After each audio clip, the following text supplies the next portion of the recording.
Jadi, di pembahasan kita kali ini, kita akan mengupas tuntas sumber yang Anda kirimkan, yaitu dari buku Dan Ariely, The Upside of Irrationality.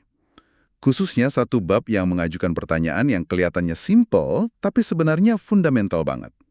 Apa sih yang bikin sebuah pekerjaan itu terasa bermakna?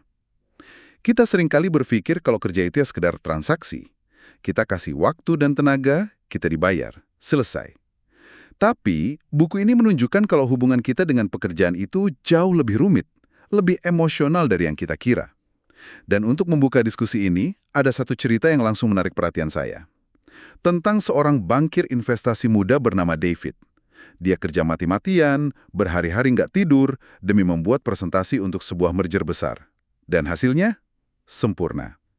Karyanya dipuji setinggi langit oleh bosnya. Tapi, beberapa saat kemudian sang bos bilang, "Oh ya, kesepakatannya batal. Presentasi itu tidak akan pernah digunakan." David hancur lebur. Aneh kan? Padahal dia sudah dapat pujian dan gajinya pasti jalan terus. Kenapa dia merasa hancur? Nah, ini teka-teki yang akan kita coba pecahkan. Perasaan David itu persis jadi jantung dari pembahasan kita. Ini bukan soal uang atau pujian sesaat. Karyanya diakui berkualitas, tapi pengakuan itu jadi hampa karena hasil kerjanya tidak punya dampak. Tidak akan pernah dilihat, tidak akan mengubah apapun. Ini adalah bukti pertama bahwa jauh di dalam diri kita tidak hanya bekerja untuk kompensasi, tapi juga untuk sebuah validasi bahwa usaha kita itu ada artinya. Oke, usaha yang ada artinya. Buku ini punya istilah khusus untuk perasaan sebaliknya, saat usaha kita terasa sia-sia, seperti yang dialami David. Konsep ini disebut kondisi Sisyphus kan? Kedengarannya dramatis banget. Betul, dan memang sengaja dibuat dramatis. Nama ini diambil dari mitologi Yunani. Sisyphus adalah seorang raja yang dikutuk oleh para dewa untuk menjalani hukuman abadi, mendorong sebuah batu raksasa ke puncak gunung. Setiap kali dia hampir sampai di puncak, batu itu akan menggelinding kembali ke bawah. Selamanya. Ini adalah metafora sempurna untuk pekerjaan yang melelahkan, berulang, dan sama sekali tidak ada tujuannya. Tidak ada penyelesaian, tidak ada hasil. Sebuah siklus neraka. Tapi yang bikin saya penasaran, gimana cara mereka menguji mitos Yunani kuno ini di sebuah laboratorium modern? Katanya mereka pakai Lego. Ini bagian yang paling saya tunggu-tunggu. Tepat sekali. Ini eksperimen yang sangat cerdas. Peneliti merekrut peserta dan meminta mereka merakit robot Lego Bionicle. Untuk setiap robot yang selesai, mereka dibayar. Tapi bayarannya menurun untuk setiap robot berikutnya. $3 untuk yang pertama, $2.70 untuk yang kedua, dan seterusnya sampai mereka merasa tidak sepadan lagi dan berhenti. Nah, ada 2 kelompok dalam eksperimen ini. Oke, kelompok pertama. Kelompok pertama berada dalam kondisi bermakna. Setiap kali mereka selesai merakit satu robot, mereka memberikannya pada peneliti, dan peneliti meletakkannya dengan rapi di atas meja, di samping robot-robot lain yang sudah jadi. Jadi, para peserta bisa melihat hasil kerja mereka menumpuk, sebuah koleksi kecil dari usaha mereka. Dalam kondisi ini, rata-rata peserta membuat 11 robot sebelum akhirnya berhenti. 11 robot, cukup banyak. Mereka bisa melihat bukti fisik dari kerja keras mereka. Lalu, bagaimana dengan kelompok kedua, yang sial itu? Kelompok kedua masuk ke kondisi Sisyphus. Aturan dan bayarannya sama persis. Tapi ada satu perbedaan yang kejam. Saat peserta selesai dengan robot pertama dan mulai mengerjakan yang kedua, peneliti dengan santai mengambil robot pertama itu dan membongkarnya tepat di depan mata si peserta. Potongan-potongannya dimasukkan kembali ke dalam kotak. Proses itu seolah-olah mengatakan kerja kerasmu barusan. Tidak ada artinya. Ini hanya potongan plastik. Astaga, itu brutal. Jadi, apa yang terjadi? Motivasi mereka hancur. Di bawah kondisi ini, rata-rata peserta hanya sanggup membuat 7 robot sebelum menyerah. Beda 4 robot itu signifikan. Padahal secara ekonomi mereka seharusnya terus bekerja selama bayarannya lebih besar dari rasa bosan mereka. Tapi ternyata tidak. Melihat hasil kerja mereka dihancurkan secara langsung di depan mata mereka, benar-benar membunuh makna dari pekerjaan itu dan semangat mereka pun ikut mati. Ini mengingatkan saya waktu saya masih junior. Diminta membuat laporan mingguan yang sangat detail. Butuh berjam-jam setiap Jumat untuk menyiapkannya. Setelah beberapa bulan, saya baru tahu dari rekan kerja lain kalau tidak ada yang pernah membacanya, bahkan membukanya pun tidak. Rasanya persis seperti itu. Seluruh motivasi saya hilang seketika. Pengalaman Anda itu contoh sempurna. Dan itu membawa kita ke pertanyaan berikutnya, yang lebih relevan untuk dunia kerja kantoran. Oke, menghancurkan hasil kerja di depan mata itu jelas kejam. Tapi bagaimana jika hasil kerja itu hanya diabaikan? Laporan dikirim, lalu sunyi senyap, tidak ada tanggapan. Apakah itu separah dihancurkan? Buku ini mengujinya juga. Pakai tugas yang lebih membosankan lagi ya, mencari pasangan huruf S di selembar kertas. Tugas yang paling membosankan yang bisa mereka pikirkan. Tujuannya adalah untuk memastikan motivasi peserta murni datang dari makna, bukan dari kesenangan mengerjakan tugasnya. Jadi ada 3 skenario. Oke, jadi ada 3 skenario yang diujikan. Yang pertama katanya hasilnya diakui. Maksudnya diakui itu seperti apa? Apa peneliti memberi pujian atau bonus? Jauh lebih simpel dari itu, di kondisi diakui, peserta menulis nama mereka di lembar kerja. Saat diserahkan, peneliti mengambilnya, melihatnya sekilas dari atas ke bawah, memberi anggukan kecil sebagai tanda pengakuan, lalu menaruhnya di tumpukan. Itu saja, sebuah pengakuan minimalis. Oke, anggukan kecil. Lalu kondisi kedua yang diabaikan. Di sini, peserta tidak menulis nama mereka. Saat lembar kerja diserahkan, peneliti mengambilnya tanpa melihat sama sekali. Langsung diletakkan di tumpukan kertas yang tinggi. Tidak ada kontak mata, tidak ada anggukan. Seolah-olah peserta dan hasil kerjanya itu tidak terlihat. Dan yang terakhir yang paling sadis, dihancurkan. Saya bisa tebak. Betul. Peserta menyerahkan kertasnya, dan peneliti tanpa sepatah kata pun langsung memasukkannya ke mesin penghancur kertas yang ada di samping meja. Kertas itu hancur berkeping-keping di depan mereka. Baik, hasilnya bagaimana? Ini bagian yang paling penting. Nah, hasilnya ini yang bikin kaget. Seperti yang bisa diduga, kelompok yang karyanya dihancurkan menyerah paling cepat. Mereka rata-rata berhenti setelah mengerjakan sekitar 6 lembar. Tapi yang benar-benar mengejutkan adalah kelompok yang diabaikan. Mereka berhenti hampir sama cepatnya, hanya sedikit lebih banyak dari kelompok dihancurkan. Sementara itu, kelompok yang diakui, yang hanya dapat anggukan kecil, bertahan jauh lebih lama. Mereka terus bekerja sampai bayarannya sangat kecil. Tunggu. Ini yang gila menurut saya. Jadi, kalau saya cuma tidak membalas email laporan dari tim saya, atau tidak memberi komentar apapun, itu dampak psikologisnya hampir sama dengan saya print laporannya, lalu saya masukkan ke mesin penghancur di depan muka mereka. Itu mengubah cara saya melihat tumpukan pekerjaan saya selamanya. Kita sering berpikir, tidak ada kabar berarti kabar baik. Tapi ternyata tidak ada kabar itu adalah sinyal bahwa usaha mereka tidak berarti. Persis, itu adalah penemuan yang paling kuat dari bab ini. Ternyata untuk menghancurkan motivasi seseorang, kita tidak perlu melakukan sesuatu yang aktif dan negatif. Cukup dengan mengabaikan usaha mereka. Pengabaian adalah bentuk penghancuran makna yang senyap tapi sama efektifnya. Sebaliknya, untuk menumbuhkan motivasi, kita tidak perlu pujian yang berlebihan atau bonus yang besar. Sebuah anggukan kecil, sebuah oke, sudah saya terima kasih, itu sudah cukup untuk membuat seseorang merasa usahanya dilihat dan dihargai. Dan ironisnya, kayaknya seluruh sistem kerja modern kita ini sengaja dirancang untuk mengabaikan kontribusi individu ya.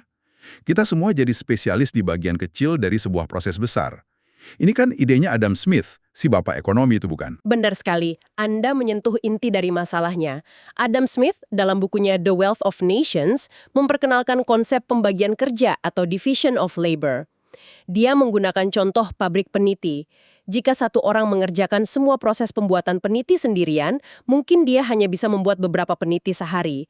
Tapi jika pekerjaan itu dipecah, satu orang menarik kawat, satu meluruskannya, satu memotongnya, satu meruncingkannya, 10 orang bisa menghasilkan ribuan peniti.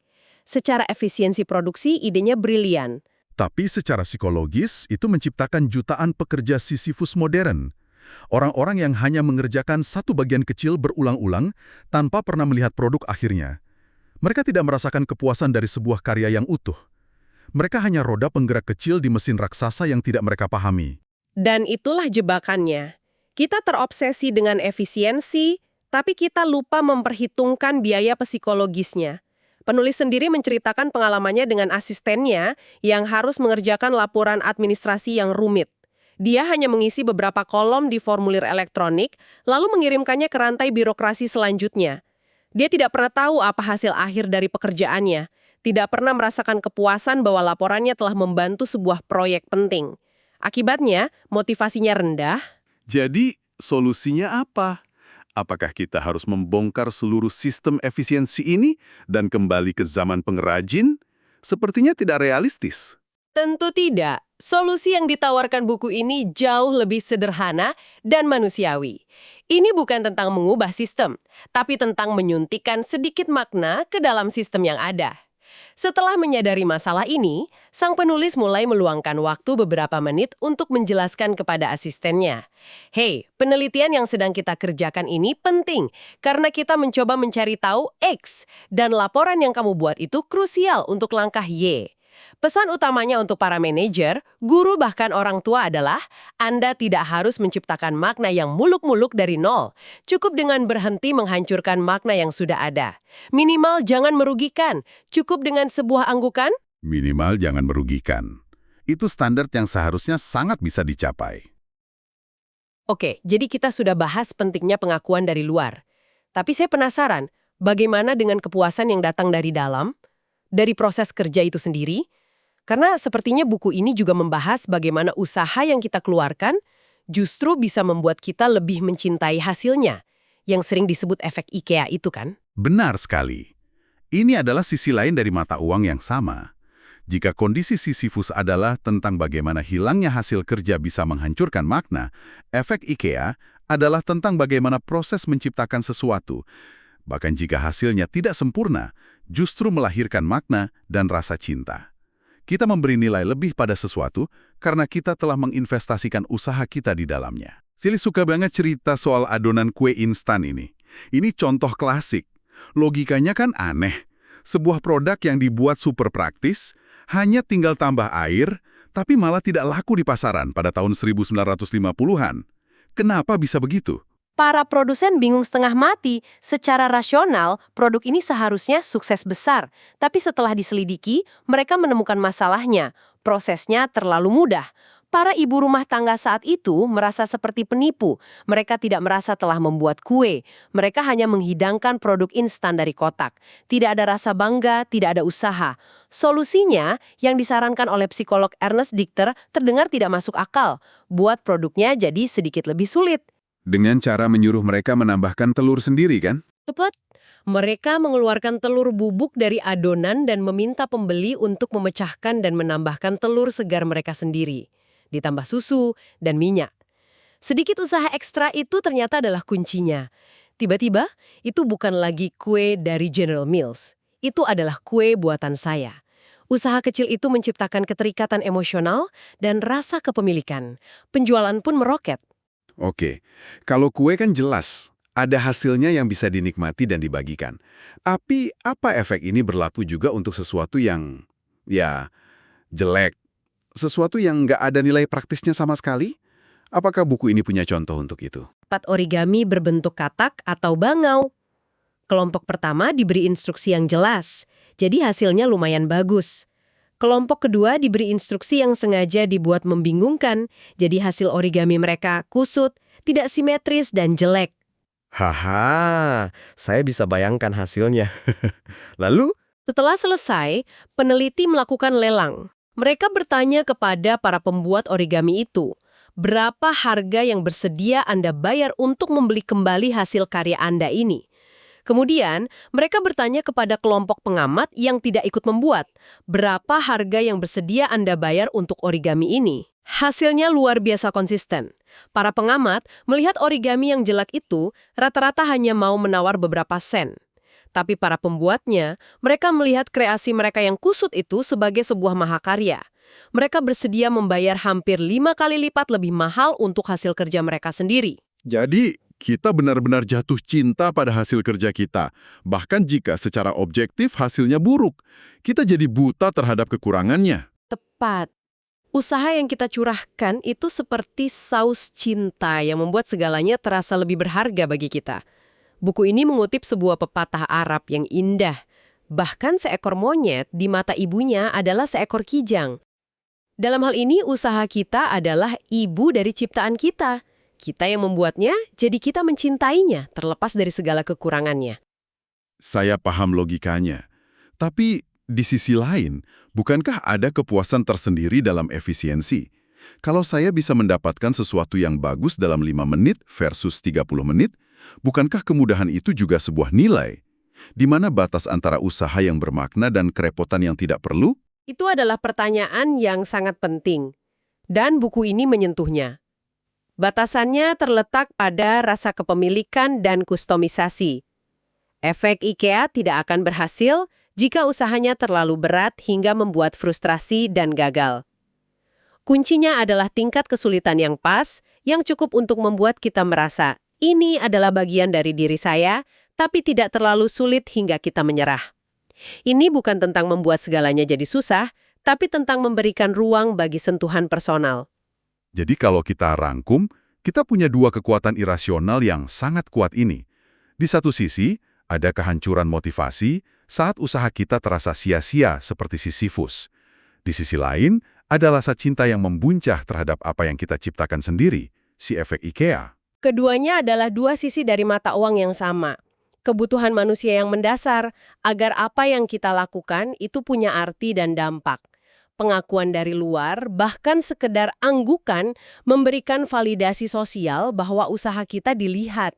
Sementara proses penciptaan, investasi tenaga dan waktu memberikan nilai personal dan internal.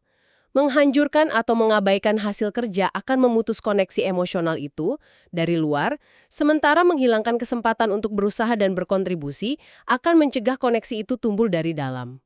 Ini benar-benar mengubah cara pandang kita terhadap motivasi. Bukan cuma soal gaji dan bonus, tapi tentang bagaimana proses, pengakuan, dan rasa kepemilikan itu membentuk perasaan kita terhadap apa yang kita lakukan setiap hari, baik di kantor, di rumah, atau saat mengerjakan hobi. Yang terakhir yang menarik dari buku ini untuk Anda renungkan. Ada nuansa penting dalam efek IKEA. Usaha hanya akan menumbuhkan rasa cinta jika pekerjaan itu berhasil diselesaikan.